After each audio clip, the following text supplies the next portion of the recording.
Hello friends, कैसे हैं आप लोग?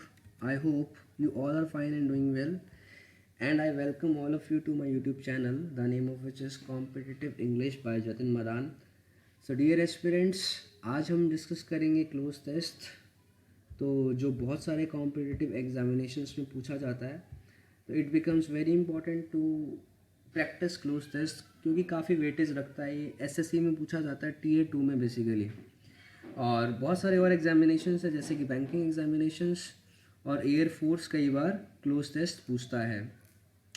तो मेंस के एग्जामिनेशन में क्लोज टेस्ट ज़रूर आता है अगर आप बैंक की बात करते हैं। तो let us talk about cloze test, what cloze test basically is. अगर आप क्लोज टेस्ट की बात करें, क्लोज टेस्ट एक पैराग्राफ होता है, जैसा कि आपके सामने एक पैराग्राफ दिख रहा है, ठीक है। और पैराग्राफ के अंदर कुछ मिसिंग वर्ड्स होते हैं, जैसे फर्स्ट, सेकंड, थर्ड, और ये अप टू 10 तक जा रहा है। मतलब कि इस क्लोज टेस्ट के अंदर 10 मिसिंग वर्ड्स हैं और 10 मिसिंग वर्ड्स के अगेंस्ट 4 ऑप्शंस होंगे। जैसे कि फर्स्ट के अगेंस्ट 4 ऑप्शंस हैं, सेकंड के अगेंस्ट 4 ऑप्शंस हैं, थर्ड के अगेंस्ट 4 ऑप्शंस हैं, अप टू 10 के अगेंस्ट भी क्या है, 4 ऑप्शंस हैं। क्या करना होगा आपको? पैराग्राफ जब आप पढ़ रहे होंगे, जब आप first fill in the blank पे आएंगे, तो आपको फर्स्ट के अगेंस्ट 4 ऑप्शंस दिख रहे हैं। इनमें से आपको सटीक, एप्रोप्रिएट, सूटेबल वर्ड चूज़ करना होगा जो कि सेंस को कन्वे करेगा जो क्लोज टेस्ट कहना चाह रहा है। आपको एक बात बताना चाहूँगा मैं, यहाँ पर आप सिर्फ और सिर्फ ग्रामेटिकली नहीं चलेंगे। मे बी ग्रामेटिकली अगर आप बात करें तो एक एक वर्ड यहाँ पर ग्रामेटिकली एप्रोप्रिएट हो सकता है, सूट कर सकता है, पर सेंस के अकॉर्डिंग कौन सा वर्ड सूट करेगा, सूटेबल होगा, वही आपका आंसर रहेगा। So it must be clear to all of you कि क्लोज टेस्ट आपको कैसे अटेम्प्ट करना है। So without wasting any time मैं आपको एक क्लोज टेस्ट आज कराता हूँ। इसे बहुत ध्यान से समझने की कोशिश कीजिएगा। डियर एस्पिरेंट्स, आपके सामने लिखा है, गांधी जी वंस सेड, गांधी जी ने एक बार कहा था, आई वुड से दैट, मैं ये कहूँगा, इफ़ द विलेज पेरिशेस, पेरिशेस का मतलब होता है डाई, ख़त्म हो जाना, अगर विलेजेस ख़त्म हो जाएंगे, India will perish too, India भी ख़त्म हो जाएगा। उन्होंने ऐसा क्यों कहा होगा? क्योंकि हमारे देश भारत के अंदर विलेजेस का होना सर्वाइवल के लिए बहुत ज़रूरी है, because India is a agro based economy. जो इंडिया की पॉपुलेशन है मोस्टली वो डिपेंडेंट रहती है एग्रीकल्चर के ऊपर, और एग्रीकल्चर कहाँ पॉसिबल है? विलेजेस के अंदर पॉसिबल है।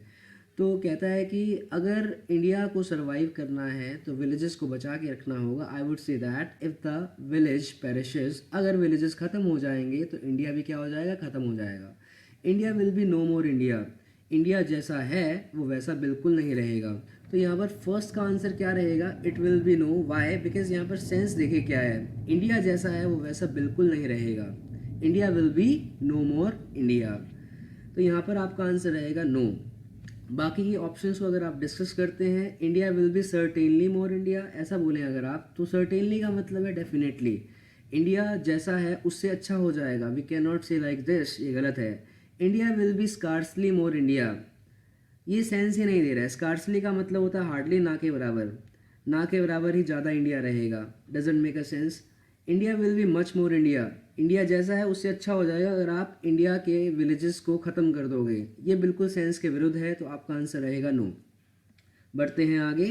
Her own mission in the world will get dash, जिस मिशन के लिए इंडिया निकला है वर्ल्ड में वो ख़त्म हो जाएगा। Her own mission in the world will get lost, अगर इंडिया के अंदर विलेजेस की तबाही हो गई तो इंडिया का जो मिशन है वर्ल्ड में वो ख़त्म हो जाएगा। तो यहाँ पर एक नेगेटिव सेंस दे रहा है, तो सेकंड में आपका आंसर रहेगा ख़त्म हो गया। तो ऐसा कौन सा ऑप्शन है सेकंड के अगेंस्ट जिसका मतलब है ख़त्म हो जाना?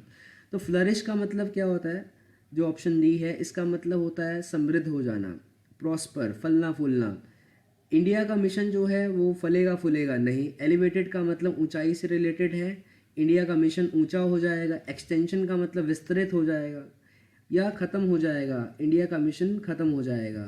इंडिया में जिस मिशन के लिए निकला है वो मिशन ख़त्म हो जाएगा। तो आपका आंसर रहेगा लॉस्ट। अगला है, the dash of the village is possible only when it is no more dash.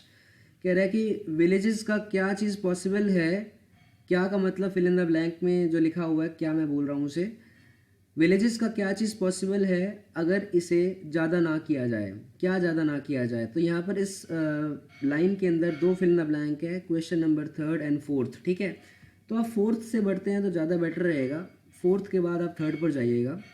Only when it is no more dash, अगर इंडिया के अंदर विलेजेस को ज़्यादा एक्सप्लॉइट ना किया जाए, एक्सप्लॉइट का मतलब होता है शोषण, अगर विलेजेस का शोषण मतलब कि इंडिया के विलेजेस के अंदर जो जो चीज़ें हैं, जैसे विलेजेस के अंदर क्या होता है, लैंड होता है, बहुत ही प्योर एनवायरनमेंट होता है, वाटर होता है, अगर इन सारे रिसोर्सेज को अगर आप एक्सप्लॉइट ना करें, इनका शोषण ना करें, तो इंडिया के विलेजेस का पुनर्जीवन हो सकता है। रिवाइवल का मतलब होता है पुनर्जीवन होना, ठीक है। एक वर्ड है रिहैबिलिटेशन, क्वेश्चन नंबर थर्ड में ए ऑप्शन लिखा है रिहैबिलिटेशन, इसका मतलब क्या है और इसका कहाँ यूज़ किया जाता है? देखिए, एक इंसान बीमार है, सिक है, और अगर उसकी थेरेपी की जाए तो दोबारा अपनी स्टेट को रिस्टोर कर सकता है, तो मतलब उसका क्या हो गया, पुनर्वास हो गया। रिहैबिलिटेशन का मतलब पुनर्वास, दोबारा उसी स्टेट में आ जाना जिस स्टेट में वो पहले था, तो रिहैबिलिटेशन का मतलब ये है। रिहैबिलिटेशन का यूज़ आप तब भी करते हैं, जैसे मान लीजिए कोई इंसान एडिक्टेड है, अल्कोहल एडिक्टेड है, तो उसे रिहैबिलिटेशन सेंटर में भेज दिया जाता है ताकि वो थेरेपी के बाद अपनी पुरानी सही स्थिति में आ जाए। रिहैबिलिटेशन का मतलब change of state, to restore one state, दोबारा से उस स्थिति में आ जाना जो पहले थी, अच्छी स्थिति में आना। तो रिवाइवल का मतलब क्या है, विलेजेस को रिवाइव करना होगा। क्यों करना होगा? ताकि हम इसे समृद्ध बना सकें। तो आप इसे अच्छे से पढ़ के देखिए एक बार। The revival of the village is possible only when it is no more exploited. तो यहाँ पर बिल्कुल सही सेंस बन रहा है। एक वर्ड ऑप्शन नंबर बी है, दैट इज़ प्रूनिंग। प्रूनिंग का मतलब होता है एक्स्ट्रा कटाई, जो अनावश्यक चीज़ें होती हैं उसकी कटाई को बोलते हैं प्रूनिंग। जैसे कि क्रॉप्स है, क्रॉप्स का मतलब फसलें, फसलों के अंदर कुछ एक्स्ट्रा प्लांट्स कई बार पैदा हो जाते हैं जो क्रॉप्स की ग्रोथ को रोकते हैं, तो इसलिए उन अनावश्यक ग्रोथ को हम क्या करते हैं, काट देते हैं, that is to prune something. एक वर्ड है option number D, that is devastation. Devastation का मतलब होता है तबाही।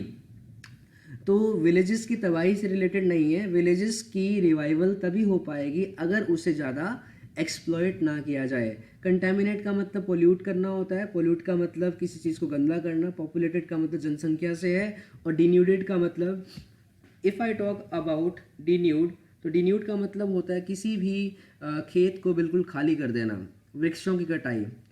तो यहाँ पर सिर्फ वृक्षों की कटाई की बात नहीं हो रही है, we are talking the villages as a whole, तो we are talking about exploited. Exploited, अगर विलेजेस का एक्सप्लॉइटेशन आप नहीं करते हैं तो उनका रिवाइवल होना तय है, उनका पुनर्जीवन तय है। तो फोर्थ तक हम क्लियर कर चुके हैं, बढ़ते हैं आगे। Industrialisation on a mass scale, if we talk about औद्योगिकरण, इंडस्ट्रीज़ को सेटअप किया जाए मास स्केल का मतलब बहुत ही ज़्यादा। अगर आप विलेजेस के अंदर इंडस्ट्रीज़ को सेटअप करते हैं बहुत ज़्यादा, it will dash lead to passive और active exploitation of the villagers as the problems of competition and marketing come in.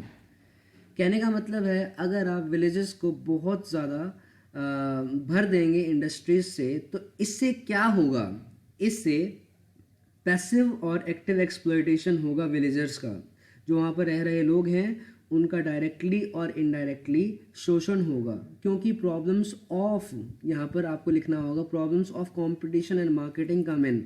Industries के कारण कंपटीशन बढ़ेगा, मार्केटिंग की प्रॉब्लम बढ़ेगी। तो प्रॉब्लम्स कौन सी, problems of competition and marketing. तो सिक्स का आंसर रहेगा of. It must be clear to all of you. अब पांचवा जो रह गया है, तो देखिएगा, industrialisation on a mass scale will dash lead. Lead एक वर्ब है, और वर्ब को क्वालिफाई कौन करता है, एडवर्ब। तो पांचवें में जो आपका आंसर रहेगा एक एडवर्ब रहेगा। अब जैसा कि देख सकते हैं, पांचवें के अगेंस्ट सारे के सारे ऑप्शंस एडवर्ब ही हैं, पैशनेटली, सरप्राइजिंगली, स्कार्सली और नेसेसरीली। तो इसलिए आपको इस स्टेटमेंट को सिर्फ समझना होगा, समझने के बाद ही आप आंसर वोकैबुलरी से मार्क कर पाएंगे। कह रहे अगर आप ज़्यादा इंडस्ट्रीज़ को सेटअप करते हैं विलेजेस के अंदर, it will definitely lead to active और passive exploitation of the villagers. तो विलेजर्स का 100% डेफिनेटली, नेसेसरीली, ज़रूर ही ज़रूर क्या होगा, एक्सप्लॉइटेशन होगा। स्कार्सली का मतलब ना के बराबर, सरप्राइजिंगली का मतलब आश्चर्यचकित होकर, और पैशनेटली का मतलब जुनून से रिलेटेड है, एनर्जी से रिलेटेड है। तो यहाँ पर ये जो इंडस्ट्रियलाइजेशन की प्रॉब्लम है वो क्या करेगी, इट विल डेफिनेटली, ये 100% नेसेसरीली ज़रूर ही क्या होगा, इससे पैसिव और एक्टिव एक्सप्लॉयटेशन होगा विलेजर्स का, क्योंकि problems of competition and marketing come in. तो बहुत बार बता चुका हूँ इस चीज़ को मैं आपको, ये क्लियर हो जाना चाहिए अब तक। Therefore we have to dash on, तो हमें क्या करना होगा, देयरफॉर वी हैव टू, इसलिए we have to dash on village being self contained, इसलिए हमें ध्यान देना होगा कि विलेजेस के अंदर जो चीज़ें ऑलरेडी हैं पहले से, जैसे कि ट्रीज़, जैसे कि वाटर, जैसे कि बहुत अच्छा एनवायरनमेंट, जैसे कि शुद्ध हवा। सेल्फ कंटेन्ड का मतलब है जो चीज़ें विलेजेस को बनाती हैं वो चीज़ें वहाँ पर हों। तो हमें इस बात पर कॉन्सेंट्रेट करना होगा। कॉन्सेंट्रेट का मतलब होता है सर ध्यान देना, हमें ध्यान देना होगा इस बात पर कि विलेजेस क्या हैं, सेल्फ कंटेन्ड हैं। पॉन्डर का मतलब होता है सोचना, गहरी समझ, तो हमें गहराई से समझना होगा या हमें कॉन्सेंट्रेट करना होगा, हमें फोकस करना होगा कि विलेजेस के अंदर वो सारी की सारी चीज़ें हैं जिनसे विलेज बनता है। मैन्युफैक्चरिंग मेनली फॉर यूज़, पर अगर आप मैन्युफैक्चरिंग कर रहे हैं वो सिर्फ और सिर्फ अपनी ज़रूरतों को पूरा करने के लिए कर रहे हैं, दैट्स इट। मतलब आप कभी भी इंडस्ट्रीज़ को प्रॉफिट के वे से नहीं, प्रॉफिट की कॉस्ट पर आप बिल्कुल भी मैन्युफैक्चरिंग नहीं करेंगे। ज़्यादा सेल्फिश एंड्स को मीट करने के लिए मैन्युफैक्चरिंग नहीं की जाएगी, सिर्फ और सिर्फ ज़रूरतों को पूरा करने के लिए मैन्युफैक्चरिंग किया जाएगा। Provided this character of the village industry is maintained, अगर आप इस करेक्टर को, इस चरित्र को मेंटेन करेंगे, विलेज इंडस्ट्री के इस चरित्र को मेंटेन कर लें कि विलेजेस के अंदर जो जो चीज़ें होती हैं वो वहाँ पर रहेंगी, मतलब ट्रीज़ भी रहेंगे, क्रॉप्स भी रहेंगे, पानी भी रहेगा वहाँ पर, वो सारी की सारी चीज़ें जो ज़रूरत जो विलेजेस को बनाती हैं वो सारी की सारी चीज़ें वहाँ पर रहेंगी। अगर आप इस करेक्टर को, इस चरित्र को मेंटेन कर लेंगे, 8वें का आंसर आएगा मेंटेन। अगर आप मेंटेन कर लेंगे, there would be no objection to villagers, तो विलेजर्स को कोई ऑब्जेक्शन नहीं होगी कि अगर वो मॉडर्न मशीन्स को यूज़ करें that they can make and afford to use, अगर वो जो भी मॉडर्न मशीन्स को यूज़ करना चाहते हैं विलेजेस के अंदर क्रॉप्स की प्रोडक्शन के लिए, तो वो भी यूज़ कर पाएंगे, उन्हें भी मशीनों का इस्तेमाल करने में कोई ऑब्जेक्शन नहीं होगी।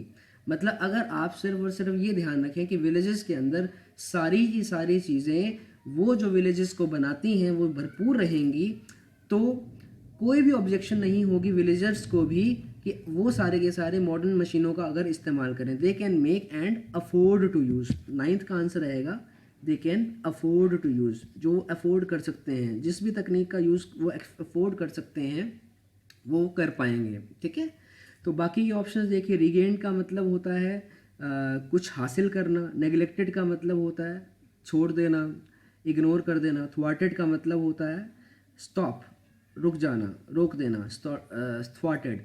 तो आप यहाँ पर बात क्या कर रहे थे, 8वां कहाँ लिखा हुआ है, provided this character of the village industry is maintained. अगर आप इस करेक्टर को मेंटेन करके रखेंगे, कौन से करेक्टर की बात कर रहा है कि विलेजेस के अंदर, विलेजेस सेल्फ कंटेन्ड रहेंगे, विलेजेस के अंदर जो जो चीज़ें होती हैं वो सारी की सारी चीज़ें रहेंगी। ओनली, आखिरी में आ गए हम, only they dash not be used as a means of exploitation of others. कह रहा है कि विलेजेस का यूज़ सिर्फ और सिर्फ एक्सप्लॉयटेशन के पर्पज़ से नहीं होना चाहिए। एक्सप्लॉयटेशन का मतलब होता है शोषण करना, मतलब शोषण का मतलब होता है कि अगर आप किसी चीज़ का हद से ज़्यादा इस्तेमाल कर रहे हो, एक तो होता है सही तरीके से इस्तेमाल करना, हद से ज़्यादा इस्तेमाल करना, दैट इज़ टू एक्सप्लॉयट। तो they should not be used, they should not be used, उनका नहीं करना चाहिए। तो यहाँ पर आपको मॉडल का इस्तेमाल करना था, तो शुड का मतलब होता है सर सजेशन, तो सजेशन किया जा रहा है, सजेशन का मॉडल होता है शुड, तो they should not be used as a means of exploitation of others, उसका यूज़ एक्सप्लॉयटेशन के रूप में नहीं करना चाहिए। सो माय डियर एस्पिरेंट्स, कोशिश पूरी की है मैंने आपको इस क्लोज टेस्ट को समझाने की। एक बात याद रखिएगा, क्लोज टेस्ट को आप सिर्फ प्रैक्टिस से समझ के अपनी हैबिट बना सकते हैं और आप उसे सही कर सकते हैं। ऐसा कोई रामबाण बिल्कुल भी नहीं है कि एक दिन में आपको क्लोज टेस्ट समझ में आ गया होगा। तो मेरा यहाँ पर सिर्फ और सिर्फ कार्य क्या रहेगा, इन सारी चीज़ों को एक्सप्लेन करने का और आपको समझाने का और आपकी एक हैबिट डालने का। तो अगर हम डेली एक क्लोज टेस्ट अपनी लाइफ में करते हैं तो डेफिनेटली हमारी रीडिंग हैबिट इम्प्रूव होती है, आपकी वोकैबुलरी स्ट्रांग होती है। तो इसी के साथ मैं इजाज़त लूँगा आपसे, तो मिलते हैं नेक्स्ट क्लास में। आई होप ये क्लोज टेस्ट आपको समझ में आया होगा, और अगर आपने हमारे चैनल को सब्सक्राइब नहीं किया है then please do subscribe it. Thank you very much class, मिलते हैं नेक्स्ट क्लास में.